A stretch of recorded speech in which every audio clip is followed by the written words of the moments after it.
ಜೀವನ್ಮುಕ್ತ ಮಹಾತ್ಮರ ಪಾದಾರವಿಂದಗಳಿಗೆ ವಂದಿಸುತ್ತಾ ಈ ದಿನದ ವಿಷಯದ ಬಗ್ಗೆ ನಾನು ಮಾತಾಡ್ತೀನಿ. ಆತ್ಮೀಯ ಸೋದರ ಸೋದರಿಯರೇ, ಇಂದು ನಾವು ಡಾಕ್ಟರ್ ಅನಿ ಬೆಸೆಂಟ್ ಅವರ 177ನೆಯ ಜಯಂತಿಯನ್ನು ಆಚರಿಸ್ತಾ ಇದ್ದೀವಿ. ನನ್ನ ಭಾಷಣದ ವಿಷಯ ಕರ್ತವ್ಯದ ನಿಯಮಗಳು, ದ ಲಾ ಆಫ್ ಡ್ಯೂಟಿ.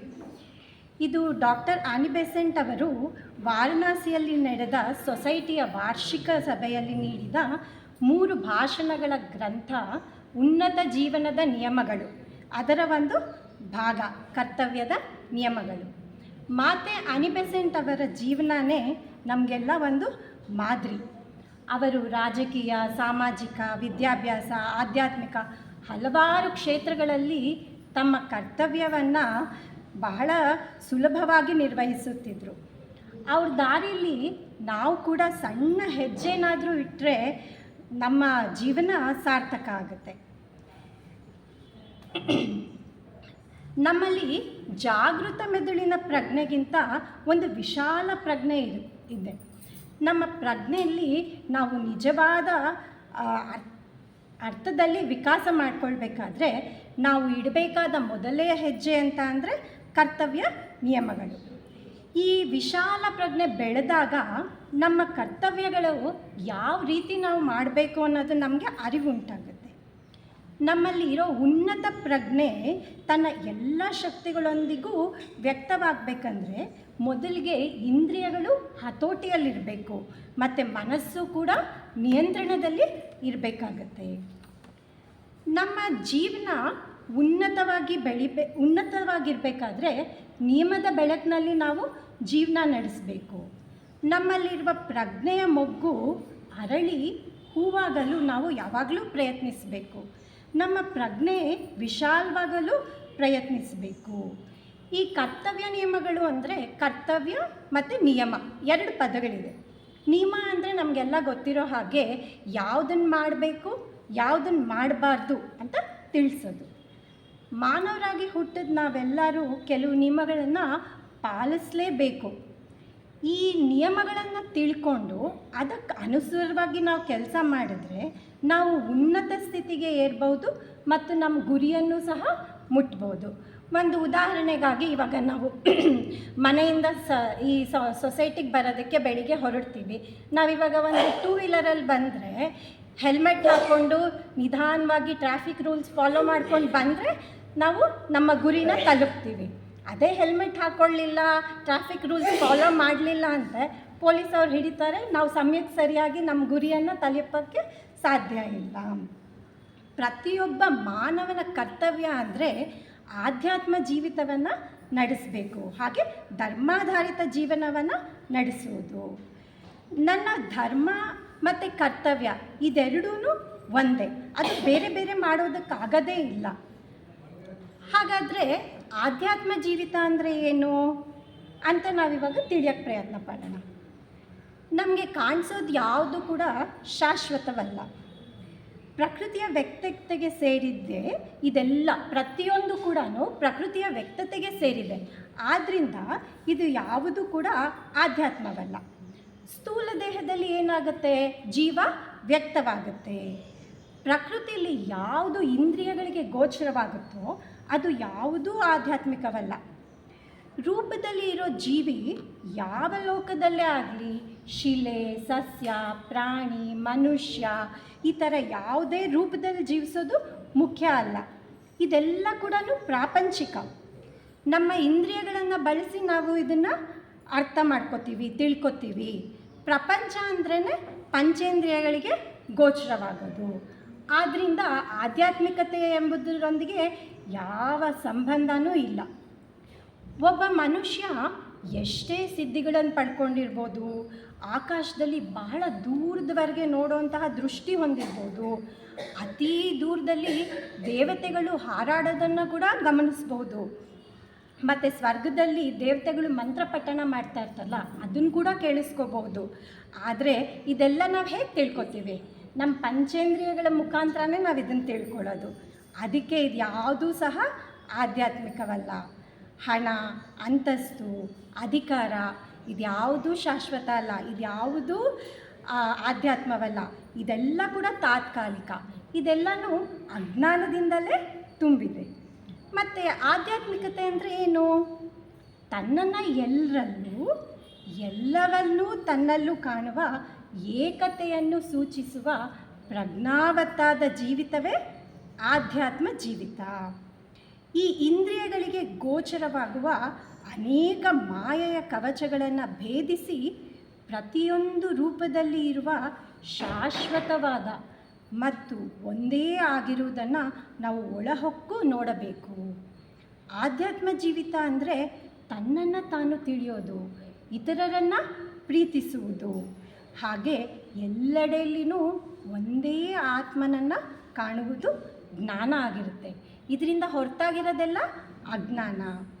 ಪ್ರತಿಯೊಬ್ಬ ವ್ಯಕ್ತಿಯಲ್ಲಿ ಇರೋ ಶಾಶ್ವತ ಹಾಗೂ ಏಕತ್ವವಾದ ಆತ್ಮನನ್ನು ತಿಳಿಯೋದು ಬಹಳ ಮುಖ್ಯ.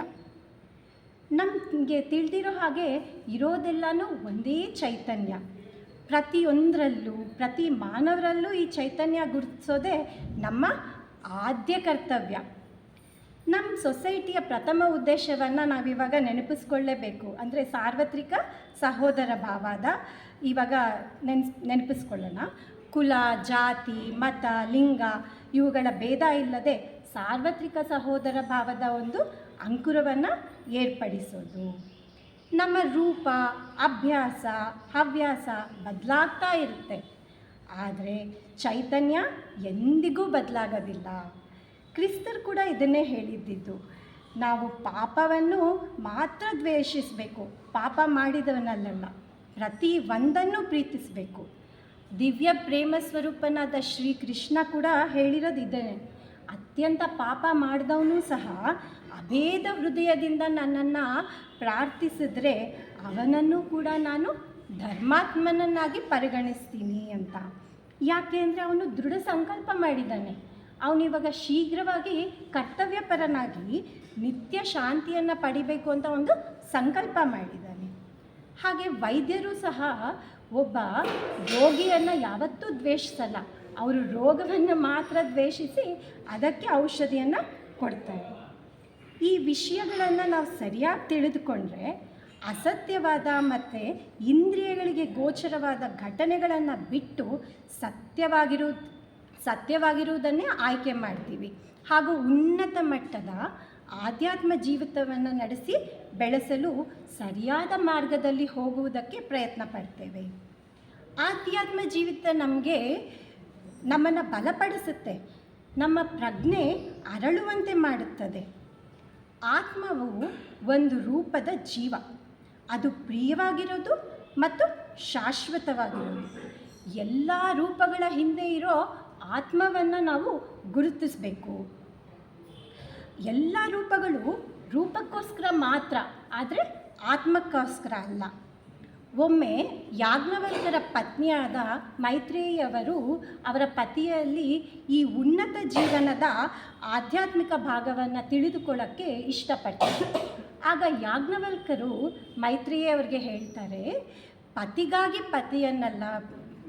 ಪತಿಗೋಸ್ಕರ ಪತಿಯನ್ನಲ್ಲ, ಆತನಲ್ಲಿರುವ ಆತ್ಮನಿಗೋಸ್ಕರ ಪತಿಯನ್ನು ಪ್ರೀತಿಸಬೇಕು. ಅದೇ ರೀತಿಯಲ್ಲಿ ಸ್ನೇಹಿತ, ಸಹೋದರ ಮತ್ತು ಮಕ್ಕಳು, ಸಂಬಂಧಿಗರು ಇವರನ್ನೆಲ್ಲ ಆ ರಿಲೇಷನ್ಶಿಪ್ಗೆ ಅಂತ ಅಲ್ಲ, ಅವರಲ್ಲಿರೋ ಆತ್ಮನಿಗೋಸ್ಕರ ಅವರನ್ನು ಪ್ರೀತಿಸಬೇಕು. ದೇವತೆಗಳು ಸಹ ಅವ್ರಿಗೋಸ್ಕರ ಅಲ್ಲ, ಅವರಲ್ಲಿರೋ ಆತ್ಮರಿಗೋಸ್ಕರ ನಾವು ಅವರನ್ನು ಪ್ರೀತಿಸಬೇಕು. ಇದೆಲ್ಲ ಆತ್ಮನ ಕೃತಿ, ಇದೆಲ್ಲ ನಮ್ಮ ಕರ್ತವ್ಯ. ನಾವು ಕೂಡ ಅದನ್ನು ಎಲ್ಲವೂ ಆತ್ಮನಲ್ಲಿರುತ್ತೆ. ಏಕತ್ವವನ್ನು ಎಲ್ಲರೂ ಒಪ್ತಾರೆ, ಇದನ್ನು ನಾವು ಕೂಡ ಒಪ್ಪಲೇಬೇಕು. ಇದು ನಮ್ಮ ಕರ್ತವ್ಯ.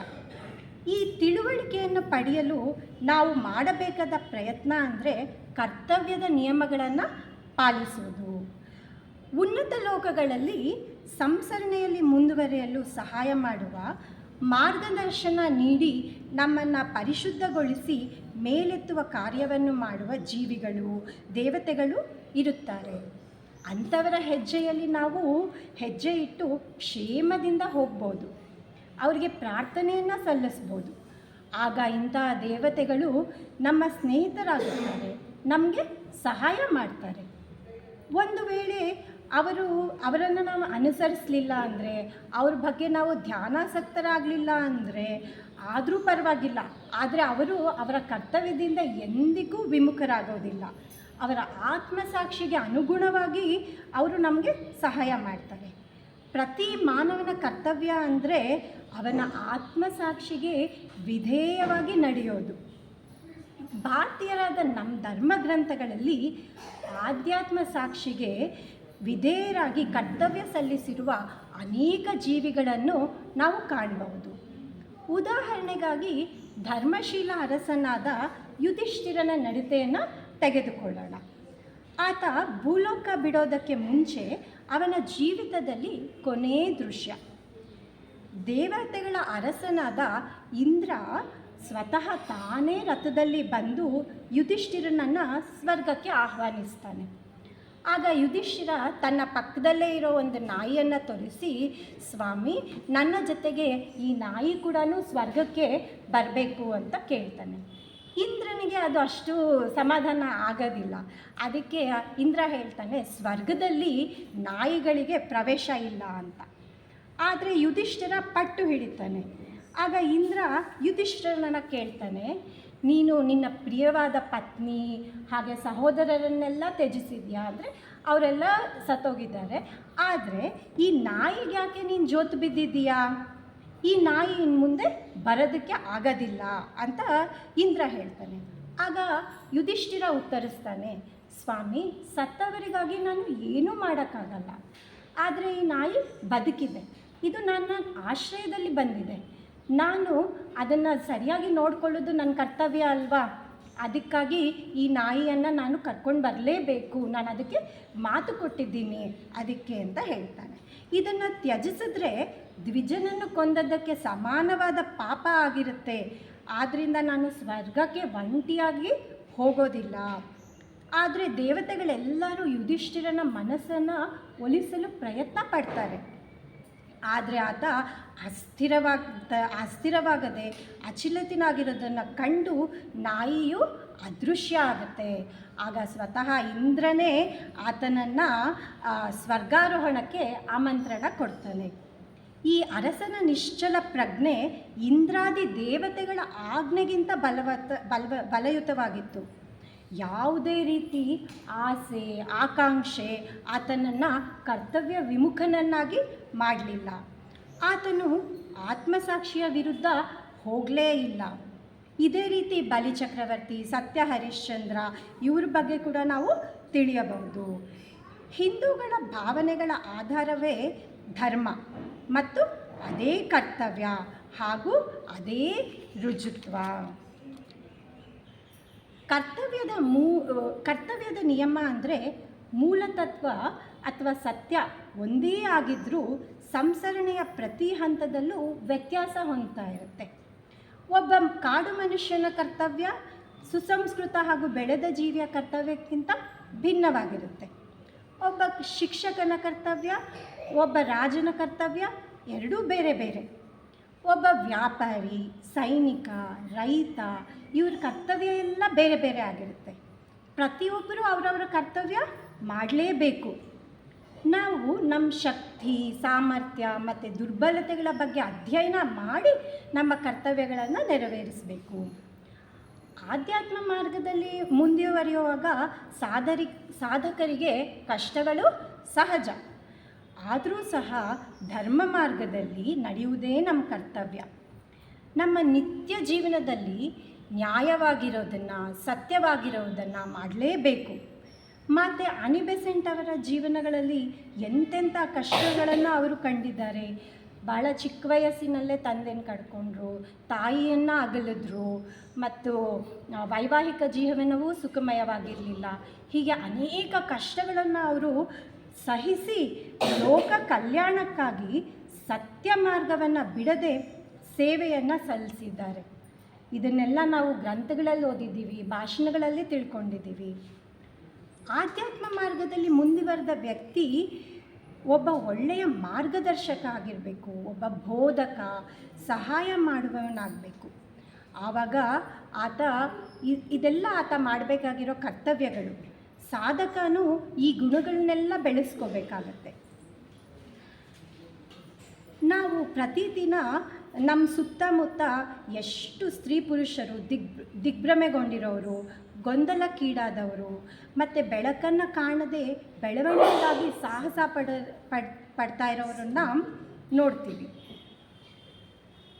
ನಮ್ಮ ಸಂಪರ್ಕಕ್ಕೆ ಬರುವ ಪ್ರತಿ ವ್ಯಕ್ತಿ ಪರ ನಮ್ಮ ಕರ್ತವ್ಯ ಇರುತ್ತೆ. ನಮ್ಮ ಆಫೀಸಲ್ಲಿ, ಸ್ಕೂಲಲ್ಲಿ, ಸೊಸೈಟಿಯಲ್ಲಿ, ಸಂಸ್ಥೆಯಲ್ಲಿ ಈ ಥರ ಪ್ರತಿ ವ್ಯಕ್ತಿಯನ್ನು ನಾವು ಸಂಪರ್ಕಿಸಿದಾಗ ಅವ್ರ ಪರ ನಮ್ಮ ಕರ್ತವ್ಯಗಳು ಇದ್ದೇ ಇರುತ್ತೆ. ನಮ್ಮ ಸುತ್ತಲೂ ಇರೋರಿಗೆ ನಮ್ಮ ಸೇವೆಯನ್ನು ನಾವು ಸಲ್ಲಿಸಲೇಬೇಕು. ನಮಗಿಂತ ಶ್ರೇಷ್ಠರಾಗಿರೋರಿಗೆ, ನಮ್ಮ ಮೇಲ್ಮಟ್ಟದಲ್ಲಿರೋರಿಗೆ ವಿಧೇಯರಾಗಿ ಪೂಜ್ಯ ಭಾವನೆಯಿಂದ ಕಾಣೋದು ನಮ್ಮ ಕರ್ತವ್ಯ. ನಾವು ಏನೇ ಕೆಲಸ ಮಾಡ್ತಾಯಿದ್ರೂ ಗುರು ಹಿರಿಯರು, ಶ್ರೇಷ್ಠ ವ್ಯಕ್ತಿಗಳು ಬಂದರೆ ಅವರನ್ನು ಭಕ್ತಿ ಆದರದಿಂದ ಗೌರವಿಸೋದು ನಮ್ಮ ಕರ್ತವ್ಯವಾಗಿರುತ್ತೆ. ನಮ್ಮ ಸುತ್ತಲೂ ಇರೋರಿಗೆ ನಾವು ನಮ್ಮ ಮಟ್ಟಿಗೆ ಆಗೋ ಸಹಾಯವನ್ನು ಮಾಡಬೇಕು. ಪ್ರೀತಿ, ವಾತ್ಸಲ್ಯ, ವಿನೀತ ಭಾವದಿಂದ ಮಾಡೋದು ನಮ್ಮ ಕರ್ತವ್ಯ. ನಮಗಿಂತ ಕೆಳಗಡೆ ಇರೋರಿಗೆ ದಯೆ, ನೆರವು, ರಕ್ಷಣೆ ಕೊಡುವುದು, ಅನುಕಂಪ ತೋರಿಸುವುದು ಇದೆಲ್ಲ ನಮ್ಮ ಕರ್ತವ್ಯ. ಇದೆಲ್ಲ ಎಂತಹ ಗುಣಗಳು? ಇದೆಲ್ಲ ದೈವಿಕ ಗುಣಗಳು.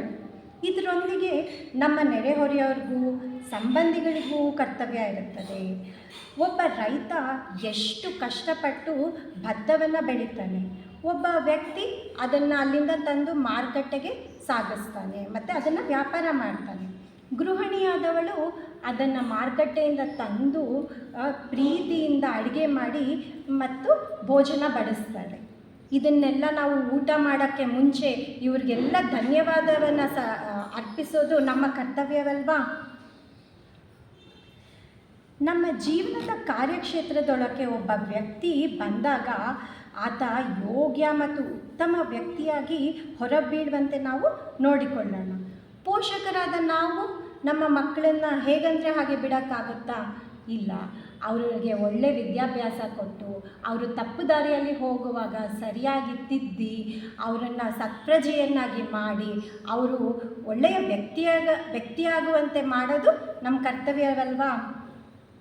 ನಮ್ಮ ದಿನನಿತ್ಯದ ಜೀವನದಲ್ಲಿ ಯಾರನ್ನೂ ನಾವು ಕಡೆಗಣಿಸಬಾರ್ದು. ನಾವು ಜ್ಞಾನವನ್ನು ಹೊಂದಿದಾಗ ಯಾರಾದರೂ ಅಜ್ಞಾನಿ ನಮ್ಮ ಬಳಿಗೆ ಬಂದರೆ ಅವರೂ ಸಹ ಜ್ಞಾನವಂತರಾಗಬೇಕು. ಆ ರೀತಿ ನಾವು ನಮ್ಮ ಕರ್ತವ್ಯವನ್ನು ನಿರ್ವಹಿಸಬೇಕು. ಒಬ್ಬ ದುಃಖಿತ ನಮ್ಮ ಬಳಿ ಬಂದಾಗ ಅವನ ದುಃಖ ನಮ್ಮೊಡನೆ ಹಂಚಿಕೊಂಡಾಗ ನಾವು ಅವನಿಗೆ ಸಮಾಧಾನ ಮಾಡಿ ಅವನ ದುಃಖ ಸ್ವಲ್ಪ ಆದರೂ ಕಡಿಮೆ ಮಾಡುವಂಥವರಾಗಬೇಕು. ಒಬ್ಬ ಅಸಹಾಯಕ ವ್ಯಕ್ತಿ ಬಲಶಾಲಿ ಹತ್ರ ಸಹಾಯಕ್ಕಾಗಿ ಬಂದಾಗ ಆ ಬಲಶಾಲಿ ವ್ಯಕ್ತಿ ಅಹಂಕಾರ ಪಡೆದೇ ಒಬ್ಬ ಬಲಯುತ ಹುರುಪಿನಿಂದ ಕೂಡಿದ ವ್ಯಕ್ತಿಯನ್ನಾಗಿ ಪರಿವರ್ತಿಸಿ ಆತನನ್ನು ಕಳುಹಿಸಬೇಕು. ಎಲ್ಲೆಡೆಯಲ್ಲೂ ಎಲ್ಲರೊಂದಿಗೂ ನಾವು ಸ್ನೇಹದಿಂದ, ತಾಳ್ಮೆಯಿಂದ, ವಿನೀತರಾಗಿ ಸಹಕರಿಸಬೇಕು. ಇತರರನ್ನು ಗೊಂದಲಕ್ಕೆ ಈಡು ಮಾಡಲೇಬಾರ್ದು. ಅವರನ್ನು ದಿಗ್ಭ್ರಮೆಗೊಳಿಸದೆ, ಕಂಗೆಡಿಸದೇ ಇರಬೇಕು. ನಾವು ಪ್ರಪಂಚದಲ್ಲಿ ಸಾಕಷ್ಟು ದುಃಖ ಇದೆ. ಇದನ್ನು ಸ್ವಲ್ಪವಾದರೂ ಕಡಿಮೆ ಮಾಡಬೇಕು. ಇದು ನಮ್ಮ ಕರ್ತವ್ಯ ಅಲ್ವಾ? ಆಧ್ಯಾತ್ಮ ಮಾರ್ಗದಲ್ಲಿ ನಡೆಯುವ ಸಾಧಕ ಪ್ರತಿಯೊಬ್ಬ ಮನುಷ್ಯನು ಶಾಂತಿ ಮತ್ತು ನೆಮ್ಮದಿಯಿಂದ ಇರಲಿ ಅಂತ ಪ್ರಾರ್ಥಿಸಬೇಕು. ನಮ್ಮ ಸಹಮಾನವರ ಉನ್ನತಿ, ಪ್ರಗತಿಗಾಗಿ ನಾವು ಯಾವಾಗಲೂ ಸಹಾಯ ಮಾಡಬೇಕು. ಮತ್ತು ನಮ್ಮ ಮಾತುಗಳ ಬಗ್ಗೆ ಅಂತೂ ಬಹಳ ಎಚ್ಚರದಿಂದ ಇರಬೇಕು. ನಮ್ಮ ಭಾಷೆ ಸೌಮ್ಯವಾಗಿ, ಪ್ರೀತಿಯುತವಾಗಿರಬೇಕು. ಯಾವ ವಿಧವಾದ ಅವಮಾನಕರವಾದ ಮಾತುಗಳಾಗಲಿ, ಹರಟೆ ಆಗಲಿ, ಒರಟುತನ ಆಗಲಿ, ಮಾತಿನಲ್ಲಿ ಕಠಿಣತೆ ಆಗಲಿ, ದುರುದ್ದೇಶದಿಂದ ಮಾತಾಡೋದಾಗಲಿ, ಇದ್ಯಾವುದೂ ಕೂಡ ನಮ್ಮ ತುಟಿಗಳನ್ನು ಅಪವಿತ್ರಗೊಳಿಸಿದಂತೆ ನಾವು ಬಹಳ ಎಚ್ಚರಿಕೆಯಿಂದ ಇರಬೇಕು. JK ಅವರ ಪರಮ ಗುರುಚರಣ ಸನ್ನಿಧಿಯಲ್ಲಿ ಕೂಡ ಇದನ್ನೇ ಅಲ್ವಾ ಹೇಳಿರೋದು. ನಮ್ಮ ಸಹಚರರಿಗೆ ನಾವು ಯಾವಾಗಲೂ ಸಹಾಯ ಮಾಡಬೇಕು. ಯಾವತ್ತೂ ಕಟುವಾಗಿ ನಾವು ವರ್ತಿಸಬಾರ್ದು. ಅವರು ಬಿದ್ದಾಗ ಅವರನ್ನು ನಾವು ಮೇಲೆತ್ತಲೇಬೇಕು. ಯಾಕೆ ಅಂದರೆ ನಾವು ನೆನಪಿನಲ್ಲಿಡಬೇಕಾಗಿರೋ ಅಂಶ ಅಂದರೆ ಮುಂದೆ ಯಾವುದಾದ್ರೂ ಒಂದು ದಿನ ನಾವು ಕೆಳಗೆ ಬಿದ್ದಾಗ ನಮ್ಮನ್ನು ಮೇಲೆತ್ತಲು ಒಂದು ಸಹಾಯದ ಹಸ್ತ ನೆರವಿಗೆ ಬಂದೇ ಬರುತ್ತದೆ. ಇದು ಒಂದು ಸರಪಣಿಯಂತೆ. ಆ ಪರಮಾತ್ಮ ಅಪರಿಮಿತ ಅನುಕಂಪ, ಪ್ರೀತಿ, ದಯೆ, ಕರುಣೆಗಳನ್ನು ಇಡೀ ವಿಶ್ವಕ್ಕೆ ಸದಾ ಹರಿಸ್ತಾ ಇರ್ತಾನೆ. ಆತನ ಅಂಶವಾದ ನಾವು ಒಂದು ಹನಿಯಷ್ಟಾದರೂ ನಮ್ಮ ಸಹಮಾನವರಿಗೆ ನೀಡಬೇಕಲ್ವಾ? ನಮ್ಮ ಸ್ವಂತ ಅಗತ್ಯಗಳನ್ನು ಬದಿಗಿಟ್ಟು ನಮ್ಮ ಸಹಮಾನವರ ಬೇಡಿಕೆಗಳನ್ನು ಒದಗಿಸಿ ಅವರಿಗೆ ಸಹಾಯ ಮಾಡುವುದರಿಂದ ನಾವು ಎಂದಿಗೂ ತಪ್ಪು ಮಾಡದಂತೆ ಆಗುತ್ತದೆ. ಎಂಥ ಸಮಯದಲ್ಲಾದರೂ ಸರಿ, ಕೆಟ್ಟದ್ದನ್ನು ಬಿಡಲೇಬೇಕು, ಒಳ್ಳೆಯದನ್ನು ಮಾಡಲೇಬೇಕು. ನಾವು ಸದಾ ದಯೆಯಿಂದ, ನ್ಯಾಯವಾಗಿ, ಪ್ರಸನ್ನತೆಯಿಂದಲೂ ಇರಬೇಕು. ಎಲ್ಲ ಸೋದರರ ವಿಷಯವಾಗಿ ಸದಾ ಒಳ್ಳೆಯದನ್ನೇ ಮಾಡಬೇಕು, ಒಳ್ಳೆಯದನ್ನೇ ಚಿಂತಿಸಬೇಕು. ಇದೇ ನಮ್ಮ ಕರ್ತವ್ಯ. ಧಾರ್ಮಿಕ ಮನುಷ್ಯ ಪರಾರ್ಥಪರ ಜೀವನಕ್ಕಿಂತ ಉನ್ನತ ಜೀವನವನ್ನು ನಡೆಸಬೇಕು. ಎಲ್ಲದರೊಂದಿಗೂ ತಾದಾತ್ಮ ಭಾವದಿಂದ ನಾವು ಜೀವನವನ್ನು ನಡೆಸಬೇಕು. ಈ ಪ್ರಪಂಚದಲ್ಲಿ ಅನ್ಯ ಅನ್ನೋದೇ ಇಲ್ಲ. ಪ್ರತಿ ರೂಪದಲ್ಲಿ ಬದಲಾವಣೆ ಇದೆ. ಆದರೆ ಎಲ್ಲರಲ್ಲಿಯೂ ಜೀವಿಸುತ್ತಿರುವುದು ಮತ್ತು ಚಲಿಸುತ್ತಿರುವುದು ಒಂದೇ ಆತ್ಮ. ಎಲ್ಲರಲ್ಲಿಯೂ ನಾವು ಒಂದೇ ಚೈತನ್ಯವನ್ನು ಕಾಣಬೇಕು.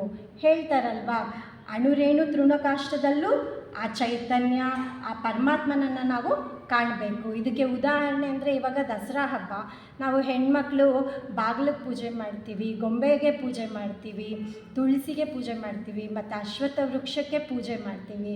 ಇದನ್ನೆಲ್ಲ ಹಿರಿಯರು ಏನಕ್ಕೆ ಮಾಡಿದ್ದಾರೆ ಅಂತ ಅಂದರೆ ಪ್ರತಿಯೊಂದರಲ್ಲೂ ಆ ಚೈತನ್ಯವನ್ನು ನಾವು ಗುರುತಿಸಬೇಕು ಅಂತ ಮಾಡಿದ್ದಾರೆ. ಪರಮ ಪ್ರೇಮ ಸ್ವರೂಪನಾದ ಆ ಪರಮಾತ್ಮನಲ್ಲಿ ನಮ್ಮ ಭಕ್ತಿಯನ್ನು ಅರ್ಪಿಸೋಣ. ಉಪನಿಷತ್ತು ಮತ್ತು ಭಗವದ್ಗೀತೆ ತಿಳಿಸುತ್ತೆ, ನಾವು ಪಂಚಮಹಾಯಜ್ಞಗಳನ್ನು ಮಾಡಲೇಬೇಕು. ಇದೇ ನಮ್ಮ ಧರ್ಮ ಮತ್ತು ನಮ್ಮ ಕರ್ತವ್ಯ.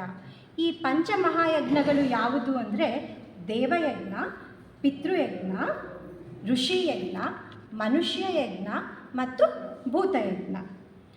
ದೇವಯಜ್ಞ ಅಂದರೆ ನನ್ನ ಜೀವನ ಬರೋದಕ್ಕೆ ಕಾರಣ ಆ ಭಗವಂತ. ಅದಕ್ಕೆ ಪ್ರತಿದಿನ ಆ ಭಗವಂತನನ್ನು ನಾವು ನೆನಪಿಸ್ಕೊಂಡು ಆ ಭಗವಂತನಿಗೆ ಧನ್ಯವಾದವನ್ನು ಹೇಳಲೇಬೇಕು. ಅಂದರೆ attitude of gratitude in god ಅಂತ. ಪಿತೃಯಜ್ಞ, ನನ್ನ ಜನ್ಮ ಬರುವುದಕ್ಕೆ ಕಾರಣರಾದ ನನ್ನ ಮಾತಾಪಿತೃಗಳಿಗೆ ಧನ್ಯತಾ ಭಾವ ಸೂಚಿಸಲೇಬೇಕು. ಅವರುಗಳನ್ನು ವೃದ್ಧಾಶ್ರಮಕ್ಕೆ ಬಿಡದೆ ಮನೆಯಲ್ಲಿ ಅವರನ್ನು ಚೆನ್ನಾಗಿ ನೋಡಿಕೊಳ್ಬೇಕು. ತಾಯಿ ತಂದೆ ಮಾತ್ರ ಅಲ್ಲ, ಯಾರೇ ಗುರು ಹಿರಿಯರಾದ್ರೂ ಅವರನ್ನು ನಾವು ಚೆನ್ನಾಗಿ ಪ್ರೀತಿಯಿಂದ ಮಾತಾಡಿಸಿ ಅವರನ್ನು ಗೌರವದಿಂದ ಕಾಣಬೇಕು. ಇದೆಲ್ಲ ನಮ್ಮ ಕರ್ತವ್ಯ. ನಂತರ ಋಷಿಯಜ್ಞ, ನಮಗೆ ಈ ಆಧ್ಯಾತ್ಮಿಕ ಜ್ಞಾನ ಬರೋದಕ್ಕೆ ಕಾರಣರಾದ ಗುರುಗಳು ಮತ್ತು ಋಷಿಗಳು, ಇವರಿಗೆ ಕೂಡ ನಾವು ನಮ್ಮ ಕೃತಜ್ಞತೆಯನ್ನು ಸಲ್ಲಿಸಬೇಕು. ನಮ್ಮ ಸಂಪದ್ಭರಿತವಾದ ಜೀವನಕ್ಕೆ ದೇವರು, ತಂದೆ ತಾಯಿ, ಗುರುಗಳು ಇವರೆಲ್ಲ ಹೇಗೆ ಮುಖ್ಯನೋ ನಮ್ಮ ಸುತ್ತಮುತ್ತಲಿನ ಇರೋ ಜನ ಕೂಡ ಅಷ್ಟೇ ಮುಖ್ಯ. ಒಬ್ಬ ರೈತ ನಮಗೆ ಅಂತ ದುಡಿತಾನೆ, ಒಬ್ಬ ಸೈನಿಕ ನಮಗೆ ಅಂತ ಕಾಯ್ತಾನೆ, ಒಬ್ಬ ಡ್ರೈವರು ನಮ್ಮನ್ನು ಕರ್ಕೊಂಡು ಹೋಗ್ತಾರೆ, ಕರ್ಮಚಾರಿಗಳು ನಮ್ಮ ಮನೆ ಮುಂದೆ ಇರೋ ಕಸ ತೆಗೆದುಕೊಂಡು ಹೋಗ್ತಾರೆ. ಇವರೆಲ್ಲರೂ ಕೂಡ ನಮಗೆ ಮುಖ್ಯ ಅಲ್ವಾ? ಆದ್ದರಿಂದ ಮನುಷ್ಯಯಜ್ಞ ಅನ್ನೋದು ಬಹಳ ಮುಖ್ಯ. ಈ ಮಾನವರಿಗೆ ಸೇವೆ ಮಾಡಬೇಕು. ನಮ್ಮ ಕೈಲಾದ ಸೇವೆ ಮಾಡ್ಬೋದು. ಅದನ್ನು ಯಾವ ರೂಪದಲ್ಲಾದರೂ ಮಾಡ್ಬೋದು. ಅನ್ನದಾನವಾದರೂ ಮಾಡ್ಬೋದು, ಹಣದ ಸಹಾಯ ಮಾಡ್ಬೋದು, ವಿದ್ಯಾದಾನ ಮಾಡ್ಬೋದು, ರಕ್ತದಾನ ಮಾಡ್ಬೋದು. ಯಾವ ರೀತಿಯಲ್ಲಾದರೂ ಸರಿ, ಇನ್ನೊಬ್ಬರ ಕಣ್ಣೀರನ್ನು ಒರೆಸೋಕ್ಕೆ ಸಾಧ್ಯನಾ ಅಂತ ನಾವು ನೋಡ್ತಾ ಇರಬೇಕು. ನಮ್ಮ ಜೀವನಕ್ಕೆ ಇಷ್ಟೇ ಅಲ್ಲದೆ ನಮ್ಮ ಸುತ್ತಮುತ್ತಲಿನ ಪ್ರಕೃತಿನೂ ಕಾರಣ. ಪ್ರಾಣಿ, ಪಕ್ಷಿ, ಗಿಡ, ಮರಗಳು, ಅದರಿಂದ ನಮ್ಮ ಪ್ರಕೃತಿಗೆ ನಾವು ಗೌರವ ಸೂಚಿಸಬೇಕು. ಅದರ ಸಂರಕ್ಷಣೆ ಮಾಡಬೇಕು, ಅದರ ಪೋಷಣೆ ಮಾಡಬೇಕು. ನಾವೊಂದು ಗಿಡ ಬೆಳೆಸ್ಬೋದು, ಇಲ್ಲ ನಮ್ಮ ಸುತ್ತಮುತ್ತ ಶುಚಿಯಾಗಿಟ್ಕೋಬೋದು. ಈ 5 ಮಾಡಿದಾಗ ನಾವು ಧರ್ಮವನ್ನು ಆಚರಿಸುವಂತೆ ಆಗುತ್ತೆ. ಇದೆಲ್ಲ ನಮ್ಮ ಕರ್ತವ್ಯ.